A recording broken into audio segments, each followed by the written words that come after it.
అందరికీ నమస్కారం. ఇవాళ మనతో ప్రముఖ ఆధ్యాత్మికవేత్త జ్యోతిష్య వాస్తు పండితులు బ్రహ్మశ్రీ ఉమామహేశ్వర సిద్ధాంతి గారు మనతో ఉన్నారు. ఆగస్టు నెలలో మీనరాశి వారికి ఎలాంటి ఫలితాలు ఉండబోతున్నాయో వారి మాటలను తెలుసుకుందాం. గురుగారు నమస్కారం. ఆయుష్మాన్ భవ. గురుగారు, ఆగస్టు నెలలో మీనరాశి వారికి ఎలాంటి ఫలితాలు ఉండబోతున్నాయి కాస్త వివరించండి.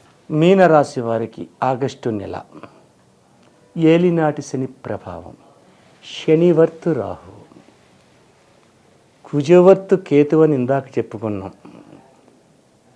ఏ రాశి గురించి చెప్పుకున్నామో ఇందాక కుజవర్తు కేతు అనేది ఒక రాశి గురించి చెప్పుకుని, కేతు గ్రహము ఉన్నది అంటే కన్యా రాశి గురించి చెప్పుకున్నాం. ఇప్పుడు మీనరాశి వారి గురించి ఎక్కువగా చెప్పుకోవాలంటే ఏలినాటి శని ప్రభావం కలిగి ఉంది. రాహుగ్రహము కూడా జన్మస్థానమైన మీనరాశిలో ఉన్నాడు. జన్మస్థానంలో మీనరాశిలో ఉన్నందువల్ల ఎప్పటి వరకు మీనరాశి వారికి మనమైతే నా అనాలిసిస్ ప్రకారంగా శుభ ఫలితాలు చెప్పకూడదు. ఏలినాటి శని ప్రభావం కలిగి ఉన్న వారికి ఉన్న దాన్ని కొంచెం వల్ల మీనరాశికి శుభదాయకమైన ఫలితాలు ఉన్నాయని చెప్పలేదు. చాలామంది ఏదేదో కోటీశ్వరులు 100 కోట్లు 200 కోట్లు సంపాదన వచ్చేస్తుంది, ఒక స్త్రీ వల్ల మీకు లాభం కలిగేస్తుంది, ఇంకొక వ్యాపారం వల్ల మీకు ఇది వచ్చేస్తుంది, మీరు ఊహించని ధనాలు కలుగుతాయి, ఊహించలేనంత శుభదాయకాల ఫలితాలు వస్తున్నాయని చెప్పేస్తున్నారు. నేను ఆశ్చర్యపోతానే ఉన్నాను. అవి ఏం జరుగుతున్నాయి? ఎక్కడి నుంచి వచ్చేస్తున్నాయి? ఏ యొక్క శుభగ్రహ దృష్టి మీనరాశి మీద ఉంది? మీనరాశికి ఆధిపత్యాన్ని వహించిన గురుడు ఎక్కడున్నాడు? గురుని మీద ఏ గ్రహ దృష్టి ఉంది? ఎక్కడ ఏది కనపడతలేదు. అయ్యో, శుభగ్రహ దృష్టి ఉంది, శుభదాయకమైన ఫలితములు పొందుతున్నాడు గురుడు ఉన్న మీనరాశికి ఆధిపత్యాన్ని వహించింది కోదండ మీనర్యోర్ మంత్రి. ధనుసు రాశికి మీనరాశికి ఆధిపత్యాన్ని వహించింది గురువు. గురువు ఎక్కడున్నాడు? శత్రుస్థానమైన వృషభ రాశిలో ఉన్నాడు. ఎవరితో ఉన్నాడు? మిత్రుడైన కుజునితో ఉన్నాడు. అయితే కుజునితో ఉండమంటే ఉపయోగకరమైన ఫలితములు పొందుతున్నారా మీనరాశి వారు? 100కి 90% పొందటం లేదు. 100కి 90% ఉపయోగకరమైన పరిస్థితి మనలేదు. వీళ్ళకి వస్తాదన్నది చేతికి రాదు. చేయాలనుకున్న పని సంపూర్ణంగా చేయలేరు. అనుకున్న పని ఏది జరగని పరిస్థితి వస్తుంది. ధనానికి కడు ఇబ్బందులు పడతారు. మోసగారితనానికి గురి అయిపోతున్నారు. నమ్మించి మోసం చేసేస్తున్నారు. అలాగే ఏలినాటి శని ప్రభావం అంటే ఇప్పుడు శని ఎక్కడున్నాడు? కుంభరాశిలో ఉన్నాడు. తదుపరి మీనరాశిలోకి వస్తాడు, జన్మంలోకి వస్తాడు. అప్పుడు వచ్చేది అనారోగ్యమైన స్థితికి చేరిపోతున్నారు. ఆరోగ్యాలు చెడిపోతున్నాయి. ఇటువంటి నష్టదాయకమైన ఫలితముల్లో మీనరాశి వారు ఉంటే కొంతమంది జ్యోతిష్యులు చాలా మటుకి శుభదాయకమైన ఫలితాలు పొందుతున్నారు, ఎంతో మంచి లాభాలు పొందుతున్నారు అంటున్నారు. అయితే జీవితకాలంలో అంత ఏలినాటి శని అంటే 7.5 సంవత్సరాలు. 7.5 సంవత్సరాలు ప్రతిరోజు ఉతికి ఆరేసేస్తానంటే ఎవడో ఏం చేయలేడు. కానీ దేనికైనా విరామ సమయం ఉంటుంది, ఒక విరామం ఉంటుంది. ఆ విరామం ఈ రాశి వారికి కూడా మధ్యలో ఉంది. కాస్తంత వెసులుబాటుతనాన్ని ఇస్తున్నాడు.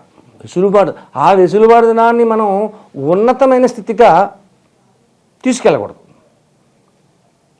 వెసులుబాటుతనాన్ని ఎక్కువగా తీసుకుంటున్నారు. ఎక్కువ తీసుకుంటే ఏమవుతుంది? ఎక్కడ వేసుకోగా అక్కడే ఉంది అనే పరిస్థితి. ఈ మీనరాశిలో పుట్టిన ప్రతి వారు కూడా ఉద్యోగ రంగంలో ఉన్నారు. ఉద్యోగం చేస్తున్నా కూడా అధికారులతో చివాట్లు తినడము, లేకపోతే మర్యాద పూర్వకమైన మాటలు లేకపోవడము, వాళ్ళు కొద్దిగా మాటలు మాట్లాడడం ఎదుటి వాళ్ళు, అటువంటి భావాలు జరుగుతూ ఉన్నాయి. భార్యాభర్తల మధ్యన అవగాహన మాత్రం బాగుంది.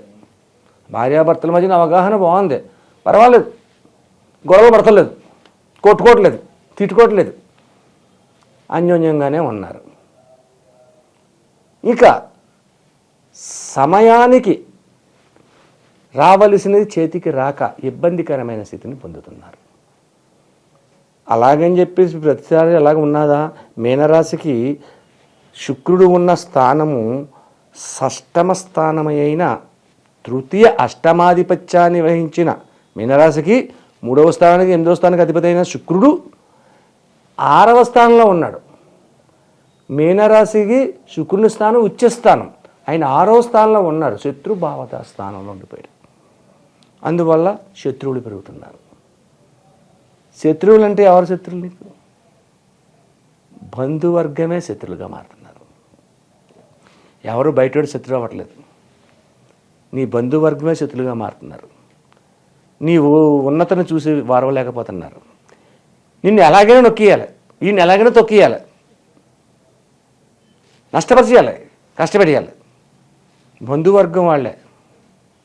బయటోడు ఎవడో బాధపెడుతున్నాడు, బాగుపడుతున్నాడు అంటే మనకి ఆడికి ఉందే బాగుపడుతున్నాడు అనుకుంటారు, కానీ అంతకంటే మించి ఏముండదు.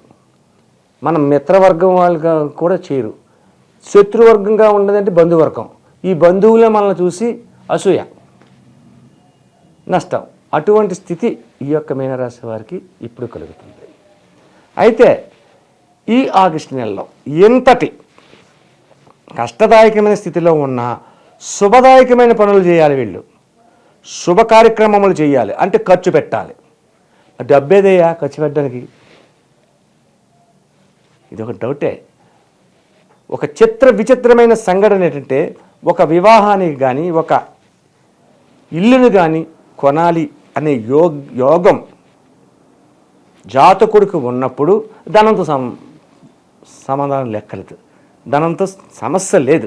అది ఎలా వస్తుందో ఎలా రాదో అన్నది తెలీదు, ఆశ్చర్యకరంగా వస్తుంది. అలాగా ఈ యొక్క శ్రావణ మాసంలో శుభ కార్యక్రమములు చేయడానికి ఎక్కువ అవకాశం మీనరాశి వారికి ఉంది. మంచిది, శుభ కార్యక్రమం చేస్తున్నారంటే మంచిదే. శుభం చేయడం మా మామ చిన్నదా, విశేషమైన విధానం. శుభ కార్యక్రమం చేశాడు అంటే కొన్ని దానాలు కూడా ఆటోమేటిక్గా జరిగిపోతున్నాయి. శుభ కార్యక్రమాలు చేస్తున్నారు అంటే కొన్ని దానాలు జరుగుతున్నాయి. ఇది తెలియకుండా, ఈ మీనరాశి వారికి తెలియకుండా. ఏంటి ఆ దానం? అన్నదానం, వస్త్రదానం, ధనదానం, ధనం, ఇంకా రకరకాలు. ఒక వివాహం జరుగుతుంది అంటే ఆ వివాహానికి ఎంతమంది బాగుపడుతున్నారో అంతమందికి అన్ని దానాలు వెళ్ళినట్టే. అటువంటి దానాలు చేస్తున్నారు. దానాలు చేస్తున్నప్పుడు దాన ఫలితం ఊరినే పోద్దా? దాన ఫలితం ఊరినే పోదు, రావాలి ఆ ఫలితం అంత. కాబట్టి ఉధృతం తగ్గించేస్తుంది. అష్టమ శని, ఏలినాటి శని ప్రభావము ఉధృతని కుంటుపరుస్తుంది, అంటే తగ్గుతుంది. పర్వాలేదు, ధ్యానం చేసాం. మళ్ళీ కొంత అప్పులు కూడా చేశారు, కొంత అప్పులు చేయాలి, తప్పదు. ఇప్పుడు ఏదో కార్యక్రమం చేయాలంటే ధనం లేకపోతే కొంత అప్పు చేస్తాం. అప్పు చేస్తారు. అలాగని చెప్పి అప్పు తీర్చలేకుండా బాధల్లో పడిపోతారా జీవితంలో? కాదు. ఎప్పుడూ కూడా ఒకటి గమనించండి, పగలైన తర్వాత రాత్రి వస్తుంది.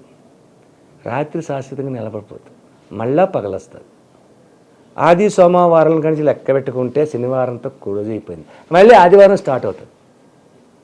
అక్కడితో ఆగిపోలేదు, కాలగమనం ఆగదు. అలాగే చెడుతత్వమైన పరిస్థితి కలిగి ఉన్న, ఏలినాటి శని ప్రభు ఉన్న తర్వాత వెళ్తా ఈ యొక్క శని భగవానుడు ఇచ్చే ఫలితము ఇంత అంతా కాదు, శుభదాయకమైన ఫలితములు ఇస్తారు. ముఖ్యముగా ఈ మీనరాశి వారికి చెప్పదగినటువంటి ఫలితం ఏంటంటే, ఇక్కడ ఆరోగ్య సమస్యను జాగ్రత్తగా చూసుకోండి. ఆరోగ్య విషయంలోని అజాగ్రత్తలు పడకండి. చిన్నదే కదా అని నెగ్లెక్ట్ చేయకండి. ప్రతి విషయంలోనే కూడా జాగరూకతను పాటించండి. అలాగే ఇంకొక విషయం ఏంటంటే, ఎదుటివారు చెప్పే పాటని గుడ్డిగా నమ్మకండి, నమ్మినట్టు నటించండి. వినదగునెవ్వరు చెప్పిన వినినంతని వేగపడక వివరింపెంగను, కనికెళ్ళ నిజము తెలిసిన మనుజుడి పో నీతిపరుడు మహిళ సుమతి అన్నట్టు అది చెప్పేది మొత్తం పూర్తిగానండి. ఒక నవ్వండి, తప్పకుండా చేస్తాను, నీకు నువ్వు చెప్పింది నేను చేస్తాను అని ఓ నమస్కారం పెట్టండి, తప్పులేదు. నమస్కారం పెట్టినందుకు మాత్రం మనం చిన్నవాళ్ళు అయిపోం, అనే పెద్దలు ఇప్పుడు. కానీ అవకాశాన్ని బట్టి కాబట్టి ఈ రకమైనటువంటి పరిస్థితుల్లోని ఉండాలి. ఎప్పటికయ్యేది ప్రస్తుతం అప్పటికా మాటలాడి ఎన్యుల మనములు నొప్పింపక తానవ్వక తప్పించుకు తిరుగువాడు ధన్యుడు సుమతి. ఇది మాత్రం పాటించండి. ఎప్పుడు మాట్లాడే మాటలు అప్పుడే మాట్లాడండి. ఎదుటి వాళ్ళ మనసులు నొప్పించకుండా మాట్లాడండి. ఈ మీనరాశి వాళ్ళు ఈ యొక్క ఆగస్టు నెలలో ఇలా చేస్తే ఆ తర్వాత నుంచి కూడా ఉన్నతమైన ఫలితాలు మీరు పొందడం అనేది జరుగుతుంది. శుభదాయకమైన ఫలితాలు కూడా మీరు పొందుతారు. ఇది ఈ ఆగస్టు నెలలో మీనరాశి వారికి ఉన్న ఫలితాలు. ఆగస్టు నెలలో మీనరాశి వారు ఎటువంటి పరిహారాలు చేసుకుంటే వీళ్ళకి శుభ ఫలితాలు పొందుతారంటారు? మీనరాశి వారు ఆగస్టు నెలలో చేయవలసిన ఫలితములు ఏమిటంటే, ముఖ్యముగా శ్రీ దత్తాత్రేయ దక్షిణామూర్తిని పూజించండి. దత్తాత్రేయుడికి ఆగస్టు నెల పూర్తిగా రోజు పాలాభిషేకం చేయమన్నా కదా, 4 రోజులు చేయాలంటే చాలా డబ్బులు ఖర్చు అవుతుంది అనుకుంటున్నాం. ఏమవుతావు? ఒక గ్లాసు పాలు పట్టుకెళ్ళండి దత్తాత్రేయుడి గుడి దగ్గరికి. ఆ స్వామివారి దగ్గరికి వెళ్ళి ఆ పంతులు గారి చేతి పోయిందని చెప్పండి. ఆయన పోతారు. పొద్దున్నే పట్టుకెళ్ళండి. ఉదయకాలాన్ని తీసుకెళ్ళాలి.